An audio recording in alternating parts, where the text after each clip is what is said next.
Mr.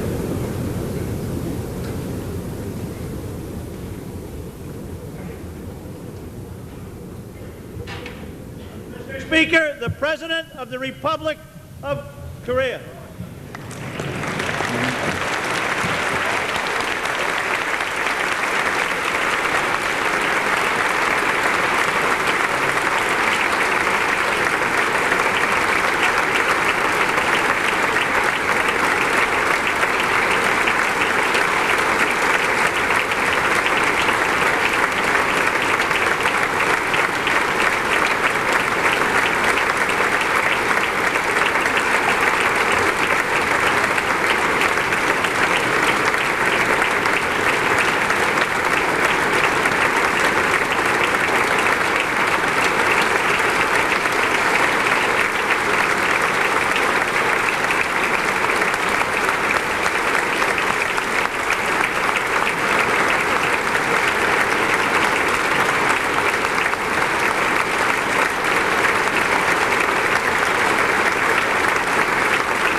Members of the Congress, it is my great privilege, and I deem it a high honor and personal pleasure to present to you His Excellency Roh Tae-woo, President of the Republic of Korea.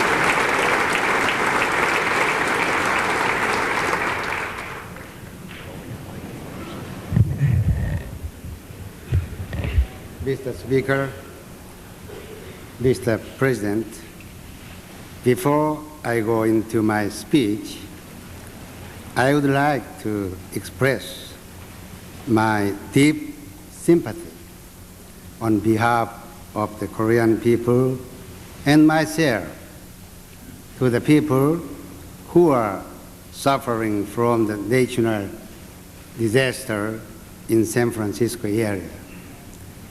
I sincerely hope and believe that the American people will soon get over this trial.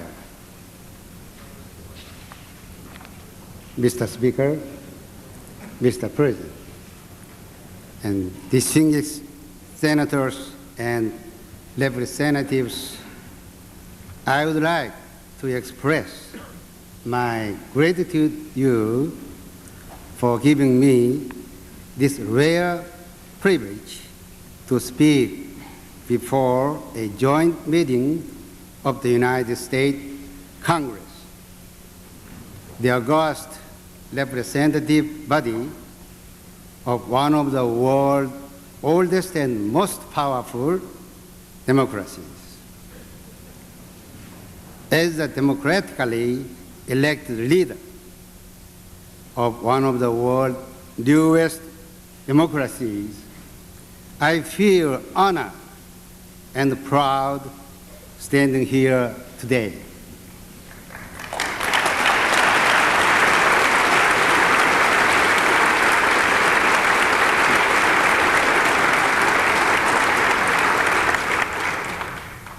I am honored not only because it is in these halls that democracy has flourished, but also because the work of this great institution has brought freedom to many people of the world and has nurtured the post in human achievement.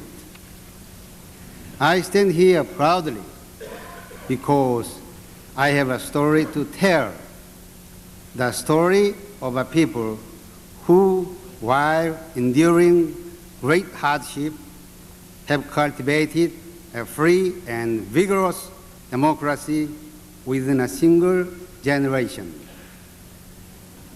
Syngman Rhee, the first president of the Republic of Korea, came to this rostrum in 1954 in order to express the heartfelt gratitude of his countrymen for the courage and sacrifice that the people of the United States had rendered in protecting and preserving freedom and democracy in Korea. At that time, the sounds of gunfire still echoed in the memories of President Rhee's countrymen, a legacy of the terrible Korean War. 35 years have passed since then, and much has changed. From the depths of despair during the war, a spring of hope and confidence welled up in Korea. What was once a trickle soon grew into a rising tide of political and economic strength that continues to carry out my people forward. And so, instead of long lines of hopeless children or hungry refugees, what the world saw at the 1988 Olympic Games was a prospering, confident people striding proudly towards a future. Much has changed indeed, Mr. Speaker,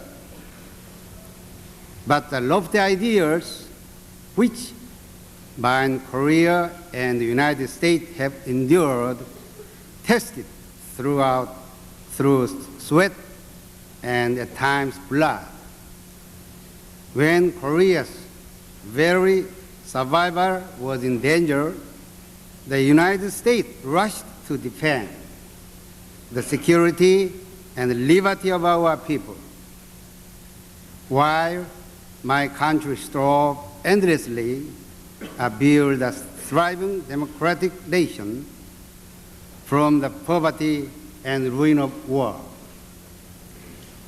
The United States stood beside us, shoulder to shoulder. For that, the Korean people's gratitude has never wavered. For my part, I feel a particularly deep affinity for the United States. When my country was in flames, I volunteered, still wearing a student uniform, to fight for our liberty. At that time, many American soldiers fought alongside me and my colleagues. Many gave their lives so that Korea might be free. Later, I fought in Vietnam together with young American soldiers. I know there are many of the fellow soldiers among the members of this House and Senate who are present here today. I thank those legislators and thousands of other brave Americans who fought for our freedom. Our people will long remember your sacrifice. If you ask a Korean what America means to his country, his answer will be simple and clear. We are allies.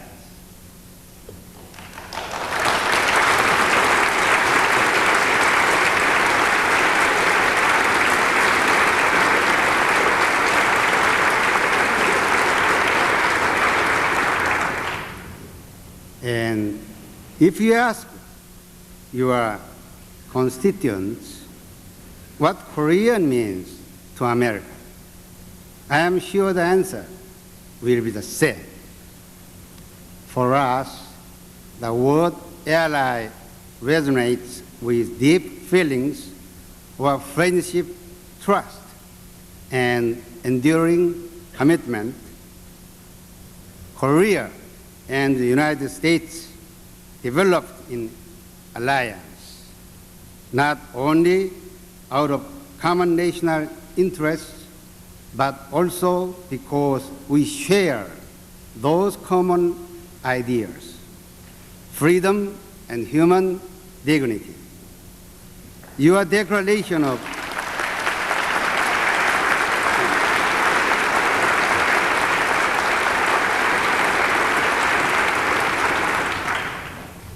Your Declaration of Independence proclaims that life, liberty, and the pursuit of happiness are unalienable rights. That spirit mirrors our traditional belief that man is as sacred as heaven. Mr. Speaker, Mr. President, the world is now undergoing momentous changes, which are reshaping the international order of the past 4 decades. Across the walls and fences of the Cold War, a movement has begun seeking to transform societies that restrict human liberty into those which promoted it, to change systems which suppress aspiration into those which nurture it. And these warmer winds are including obstinate and obsolete societies to shed their outmoded ideologies and to join the community of free nations. This climate of openness and reconciliation throughout the globe inspires hope in us all. And notwithstanding the pains of division and the dangers of conflict, the Republic of Korea is committed to sharing the burden of building peace and prosperity throughout the world.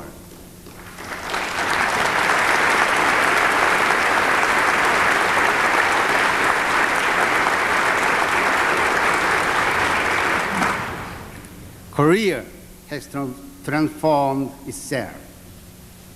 Our nation has emerged from the authoritarianism of the past and is now propelled by the momentum of liberty, openness, and democracy.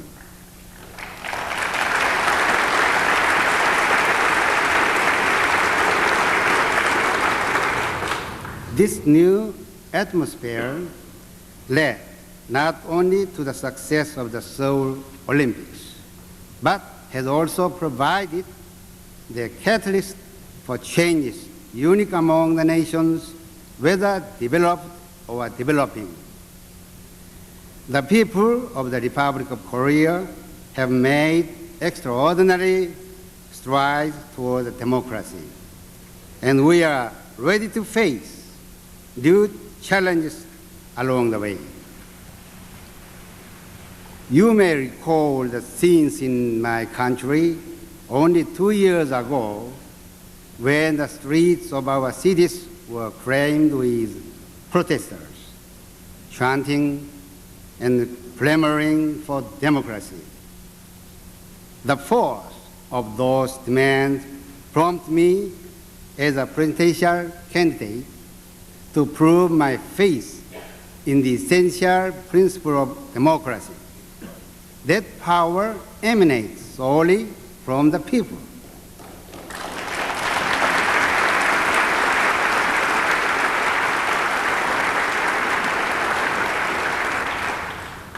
Shortly thereafter, I issued a statement which became known as the June 29 Declaration of Democratic Reform, which embraced the aspirations of the Korean people. The process of instituting democratic change began with that declaration. For the first time in Korea history, the Constitution was revised with the concurrence of both government and opposition in a free and competitive election process. I was entrusted with the presidency, and the perennial controversy of the legitimacy of the government came to the end. Then, in the general election of April 1988, the opposing parties, again for the first time in Korean history, won a combined majority of the National Assembly seats. This enhanced the framework for representative democracy by providing a rigorous system of checks and balances. Significantly, the elections reinforced our commitment to democratic principles. As my administration accepts the reality of a legislator controlled by opposition. To you, of course, this is not the experience. To us, it is indeed a political novelty.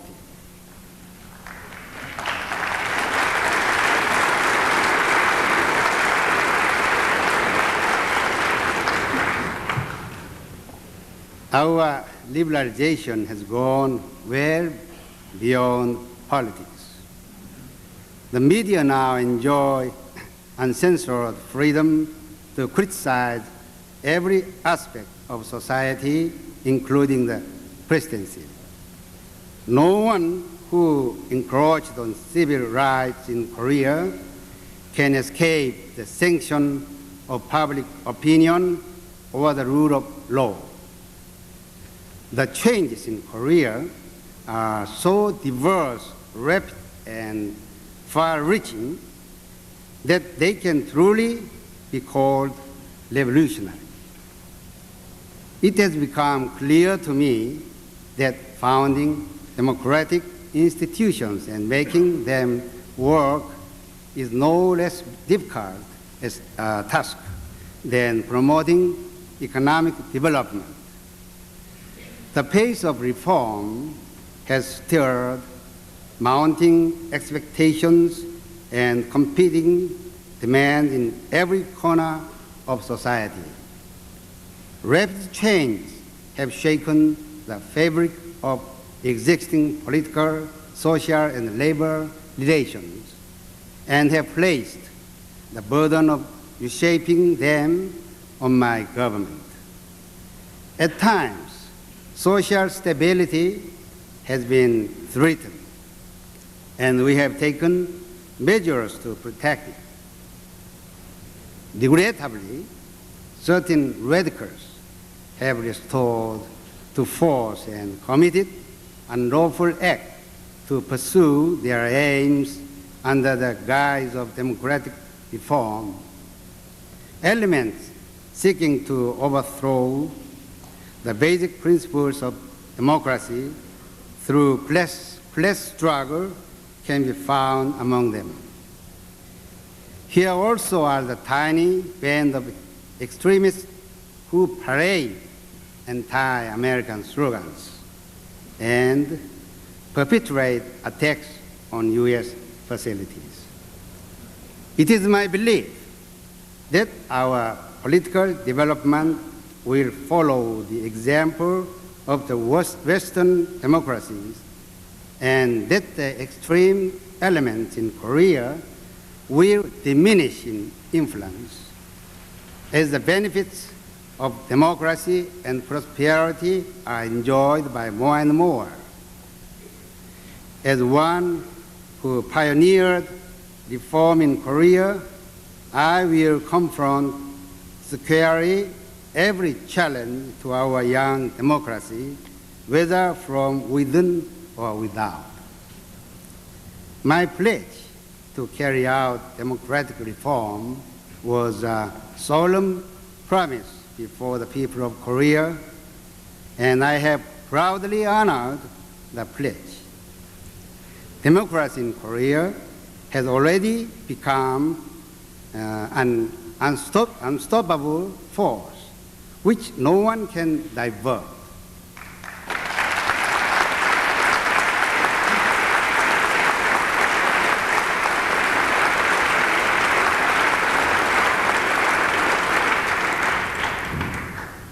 Out of the ashes and ruin of the war, Mr. President, Korea has emerged like a phoenix to become what is now termed a newly industrialized country. The diligence and creativity of our people have made this transformation possible, harnessing the twin energies of a market economy and free trade. While the United States helped Korea revitalize its war-torn economy with direct aid, access to the U.S. domestic market for Korean goods has been no less important to Korea's economic development. The United States is Korea's largest and most important trading partner.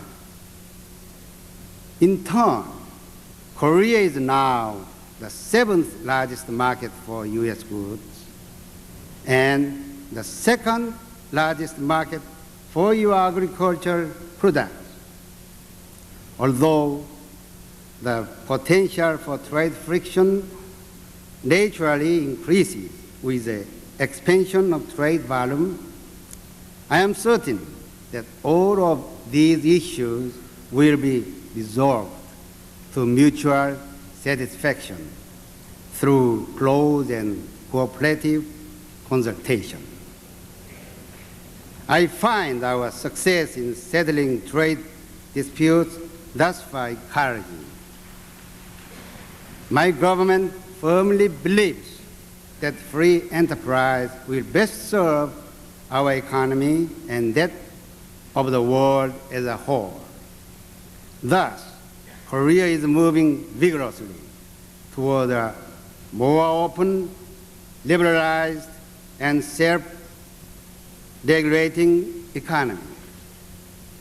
I would be hard to find a country developed or developing which has moved so far so swiftly in opening markets, liberalizing capital flows, and reducing tariffs.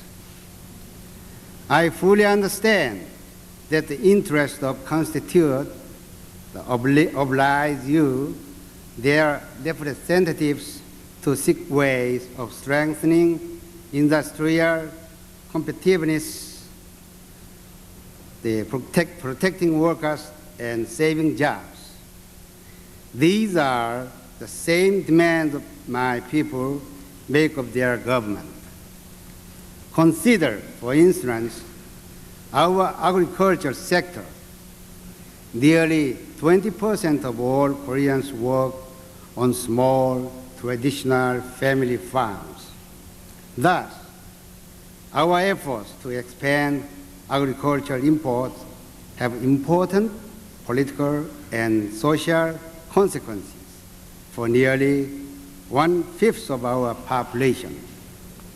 Only with the passage of time can Korea ultimately adjust and achieve openness in the agriculture market without causing political and social drama.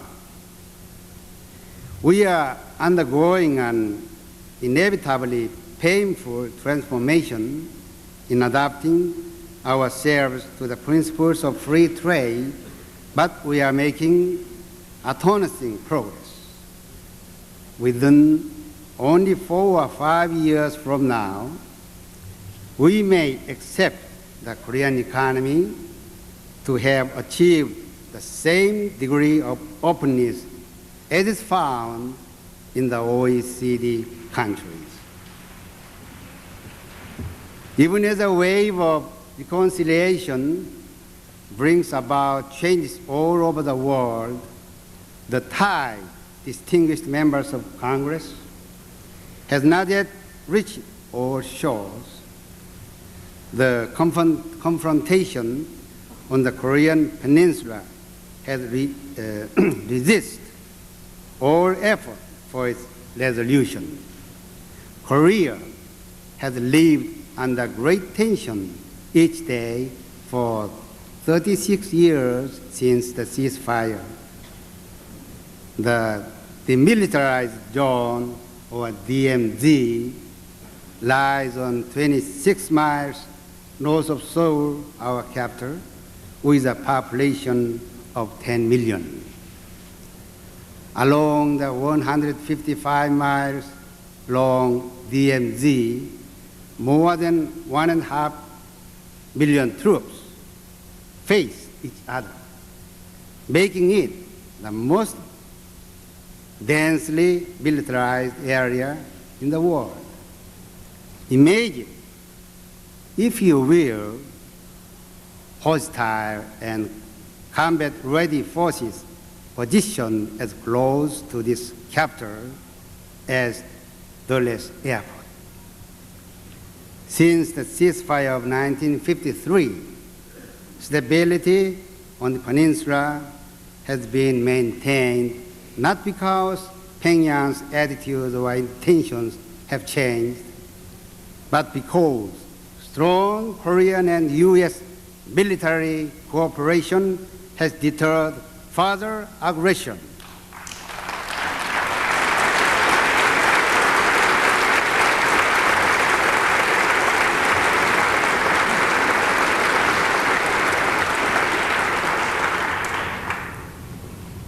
Any hint of weakening in the U.S. defense commitment or precipitate lessening of the U.S. military presence might cause North Korea to misjudge the U.S. commitment to peace in the region. The result would be tragic.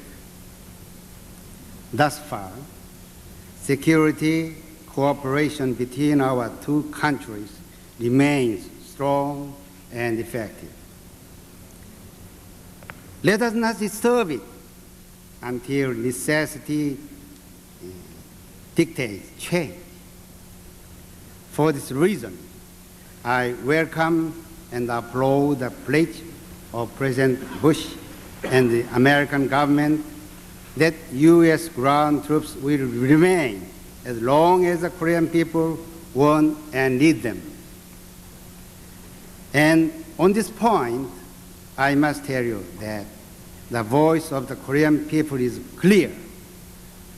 A very recent poll has shown that 94% strongly support the presence of U.S. troops.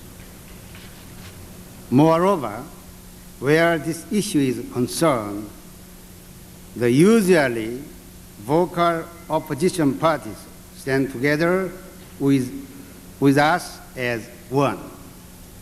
Koreans have shouldered a greater burden of their own defense than any other American ally. They spend 5% of GNP, more than 30% of their government budget for defense. As our economy grows, so Korea will assume a larger role and take more responsibility in our common defense. And needlessly to say, a strong Korean-U.S. security relationship is an essential element in the process in inducing North Korea towards a positive change.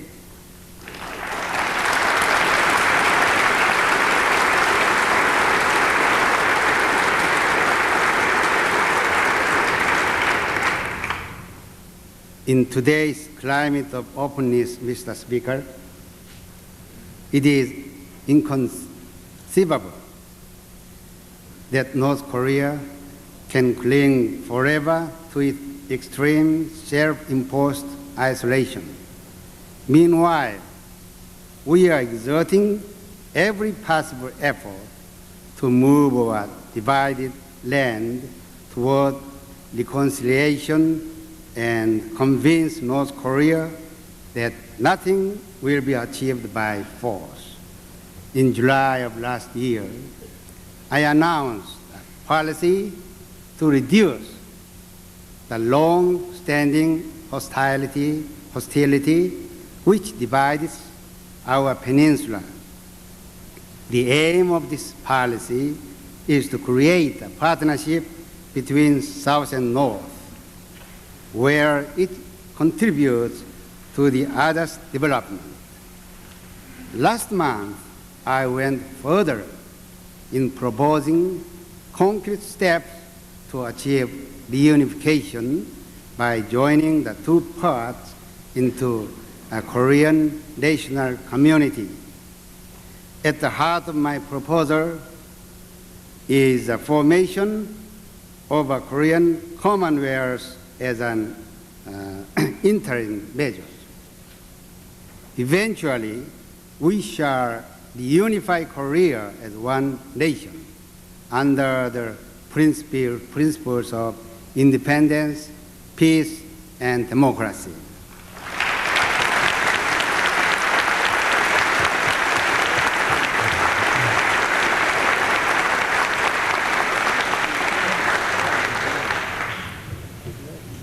I have been urging that the summit meeting take place between Seoul and Pyongyang.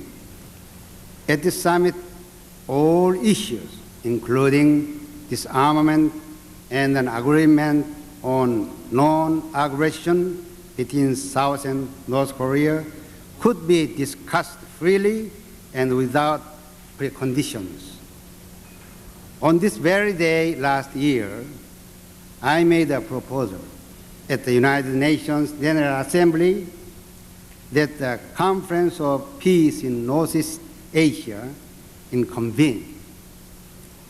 That time has come now for the countries in the area to discuss seriously the question of how to lay a solid foundation for lasting peace and prosperity in Northeast Asia. Through our active open door policy, we have built a road for exchanges and trade with socialist countries with whom Korea has no previous formal contact. We hope that our improved relations with socialist countries will deter North Korean aggression, ease tensions on the Korean peninsula, and contribute to bringing North Korea out into the open world. Ladies and gentlemen, the forces of freedom and liberty are eroding the foundations of closed societies, and the efficiency of the market economy and the benefits of an open society have come undeniable. Now, these universal ideals symbolized by the United States have begun to undermine the fortresses of repression.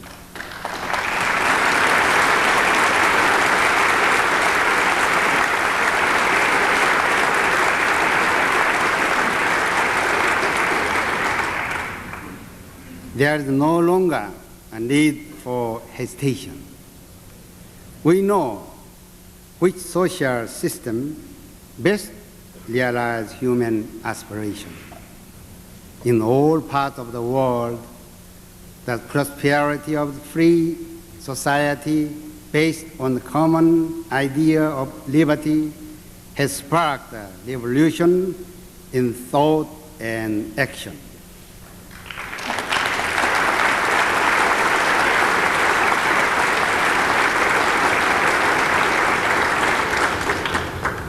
My friend, the nation of Pacific Basin have made the open society and the market economy the engines that drive the fastest growing region in the world. The Pacific will become even more important to the U.S., and Korea will begin to contribute more to the prosperity and peace of the region and become an increasingly important American ally.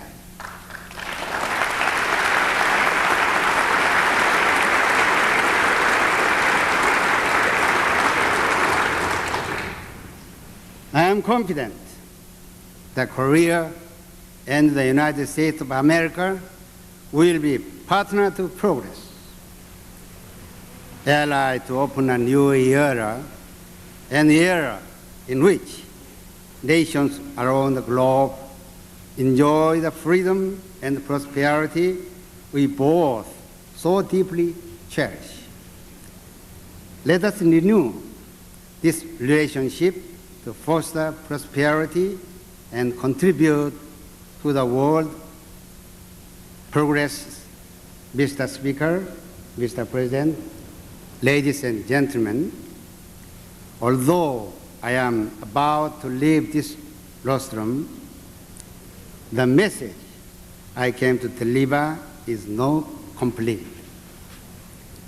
That is because I look forward to the day when some future Korean president may be invited to address this distinguished assembly and describes the vision I spoke of today as an achievement fulfilled, not as a tomorrow's hope.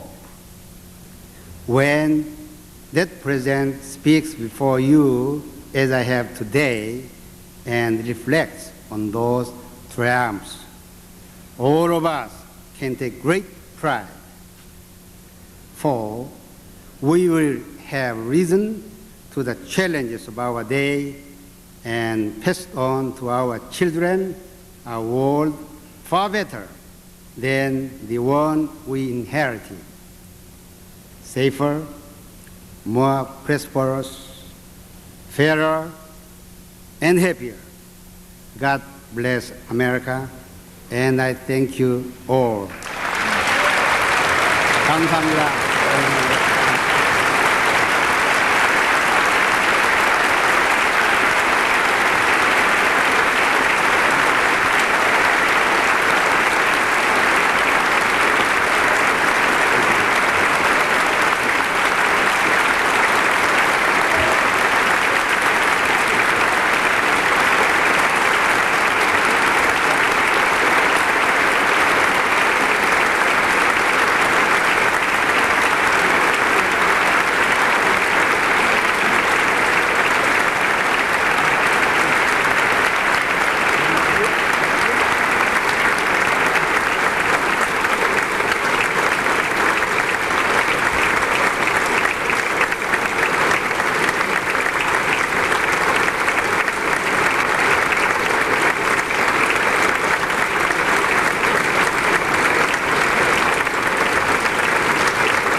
joint meeting having been completed, the chair declares the meeting of the two houses dissolved. The House will remain in recess until 12:15 p.m.